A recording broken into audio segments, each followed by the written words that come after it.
दरख्वास्त है, और मेरी ये दरख्वास्त नहीं बल्कि उनकी तर्जमानी है बड़ों की, कि मैं आपसे इस बात का वादा लेकर के अपने आप को खुश करना चाहता हूँ। मैंने जो कुछ मुझे आता था मैंने आप तक पहुंचाया, अब आप भी मेरा दिल खुश कीजिए। यहाँ से अहद लेकर के जाइए कि इंशाअल्लाह पाबंदी के साथ नमाज पढ़ेंगे, इंशाअल्लाह। भाई सब बताओ, दिल से बताओ, कौन कौन लोग नमाज पढ़ेंगे पाबंदी के साथ? अगर ख्वाजा साहब का फैजान चाहते हैं और सिलसिले का फैजान चाहते हैं, रसूलुल्लाह के ग्रोह में शामिल होना चाहते हैं और अपनी आखिरत और दुनिया को संवारना चाहते हैं, तो नमाज पहली चीज है। नमाज की पाबंदी करनी होगी, चाहे कुछ भी हो जाए, नमाज जरूर पढ़ें। पहुंच गई ना। आप क्या पढ़ें? अल्लाहुम्मा इहदिना सिरातल मुस्तकीम, अल्लाह हमें सीधे रास्ते पर चलने की तौफीक अता फरमा। आमीन। अब आप यूं तो नहीं कह रहे कि इस रास्ते पे, उस रास्ते पे, उस रास्ते पे, वो तो जाने अपना आप कौन सा सीधा रास्ता आप उससे मांग रहे हैं, तो वो जो है गेंद जो है आपके उसमें है, तो साहब मतलब ये कि अल्लाह हमें सीधे रास्ते। तो भाई नमाज पढ़ा करो। और रमजान मुबारक का रोजा, रमजान का महीना आ रहा है, कोई मेरी रमजान में आपसे मुलाकात नहीं हो सकती। मैं अपने तमाम इन हाजिरीन को जो मेरे भाईजान से ताल्लुक रखते थे, इस मजमे में मौजूद हैं ताल्लुक रखने वाले, मैं उनसे दिल की गहराइयों को ये बात पहुंचाना चाहता हूँ, जो रोजा छोड़ दे उसका ही दीन में क्या हिस्सा। खुदा के लिए डरो, खुदा के लिए डरो। जिसने खाने के लिए मुंह बनाया, जिसने हजम करने के लिए आदतें बनाई, अगर इस मुंह में कैंसर हो जाए, इस आंत में अल्सर हो जाए, तो कौन बचाने वाला?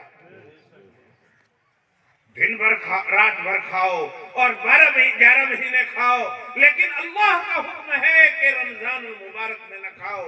तो मेरे बुजुर्गों, मेरे दोस्तों, मैं अपने किसी गरज से नहीं, आपके रोजा रखने से मुझे कोई लेना देना नहीं, लेकिन मुझे है तो आपकी मोहब्बत की वजह से ये है। अगर आपको दुख पहुंचा और अगर अल्लाह आपसे नाराज हुआ और उसने आपको पकड़ लिया और उसने आपको गिरफ्तारी कर ली, तो फिर हमें भी तकलीफ होगी और शायद हमारी भी पकड़ हो कि तुमने बात पूरी तरह पहुंचाई या नहीं पहुंचाई। इसलिए मैं कह रहा हूँ, सब लोग इस बात का अहद करें कि रमजान मुबारक में एक रोजा पाबंदी के साथ रखेंगे। कहो इंशाअल्लाह।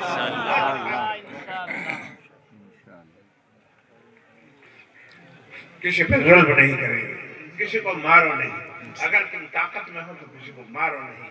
अल्लाह रब्बुल इज्जत बहुत बड़े हैं, वो तुम्हारे से भी बड़े हैं। तुम मारोगे तो तुम्हारा बड़ा तुम्हारा मुंह तोड़ देगा, तो क्या? और अगर तुम्हें तकलीफ पहुंचे तो मायूस न हो, अल्लाह रब्बुल इज्जत बहुत बड़े हैं, वो सहारा देने वाले हैं, वो आपके साथ सहारा दें। मेरे बुजुर्गों, नफरत न करो, किसी से नफरत न करो, सबसे मोहब्बत। नफरत के बारे में हमारे बुजुर्गों ने तो यूं कहा, काफिर से भी नफरत न करो, कुफर से नफरत करो, काफिर से नफरत न करो, शराबी से नफरत न करो। सिर्फ शराब पीने से, शराब पीना बुरा है ये कहो, शराबी को बुरा न कहो। क्या पता शराबी को किस वक्त में तौबा की तौफीक हो जाए और मेरे कदम पता नहीं किस वक्त में लड़खड़ा जाए। इसलिए यूं शराब पीना बुरा है, वो आदमी फला आदमी जैद ये बहुत बुरा है, ऐसा ना कहो। तो मेरे बुजुर्गों, नफरत ना करो बुरों से भी, उन्हें करीब लाओ, उनके करीब जाओ, उनसे उन्हें खिलाओ पिलाओ, उन्हें अपने अखलाक से मानूस करो और उन्हें दीन की दावत दो। तुम दाई बना करके भेजे गए हो, अगर तुम दाई बन गए और दीन की तरफ बुलाने वाले बन गए तो हजरत ख्वाजा साहब की जमात में आपका अचर हो। अल्लाह तबारक व तआला मुझे और आपको पूरी उम्मत मुस्लिमा को अमल करने की आमीन। एक दफा वैसे ही बात कह रहा हूँ, उसकी बात नहीं है, अल्लाह उज्ब से तकब्बुर से हिफाजत फरमाए, किसी रियाकारी की नीयत से नहीं कह रहा हूँ। एक दफा भाईजान के साथ अजमेर शरीफ जाना हुआ था, तो चूंकि मैं तो शरई इंसान हूँ, तो भाईजान ने वो पूछा, 2-3 दिन क़याम रहा, कुछ हुआ? मैंने कहा नहीं। और वजह क्या? वजह यह है कि वो कुछ लोग जो वहाँ रहते हैं वो किसी जैसे अल्फाज बोलते रहते हैं जो हमारे कान दिल में नज़म नहीं। یہ کر دیو اور وہ کر دیو اور یہ کر دیو اور وہ کر دیو، وہ جھاڑو اور یہ وہ ہمارے سے ہضم نہیں ہوتے۔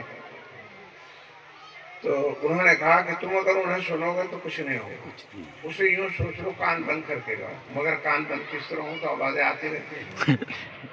پھر انہوں نے میرے لیے تجویز کیا کہ مسجد میں بیٹھ جاؤ، حضرت کے پیر اٹھ کر مسجد ہے، ادھر بیٹھ جاؤ اور وہاں سے مراقبہ۔ تو وہاں بیٹھے تو کچھ لذت آئی۔ پھر جب آخری وقت تھا انہی کے ساتھ میں، تو وہ جو ہمارا ہوٹل تھا وہ ہوٹل کی بالکنی سے حضرت کے ساتھ نظر آتا، تو آخری جو مطلب سلام پڑھا اس بالکنی سے کھڑے ہو کر، تو وہاں سے کوئی شور و شرم نہیں تھا، وہ تو اپنی وہ تھی وہاں سے نظر آ رہا، انہیں بلکہ تقاضا ہو رہا تھا جلدی چلو گاڑی کھڑی ہے۔ اس وقت میں بھائی جان بھی تھے، ہم بھی تھے، تو وہاں سے گزرے کہ خصوصی کیفیت اللہ رب العزت۔ اس وقت جب حضوری کی کیفیت ہوئی تو یہ ہوا کہ اگر ہم سے محبت ہے، جو ہمارا مشن ہے دین کو پھیلانا، اللہ کی دین کی طرف بلانا، اس کے لیے کام ہم نے عہد کیا کہ جب تک ہمارے جان میں جان رہے گی ہم اللہ کا وہ کلمہ، رسول اللہ کا وہ کلمہ جس کے لیے تمام صحابہ، تمام اولیاء اللہ، تمام اہل بیت اور یہ صوفیاء کرام در بدر کے رہے، ان میں سے کوئی بھی اپنے گھر میں نہیں تھا، یہ سارے دور دراز ہجرت کی زندگی اور انہوں نے پوری زندگی اس کے لیے لگا دی۔ میں نے کہا جیسی کیسی بھی اپنے سے آتا ہے اپنی ساری انرجی اس کے لیے خرچ کرتا ہے۔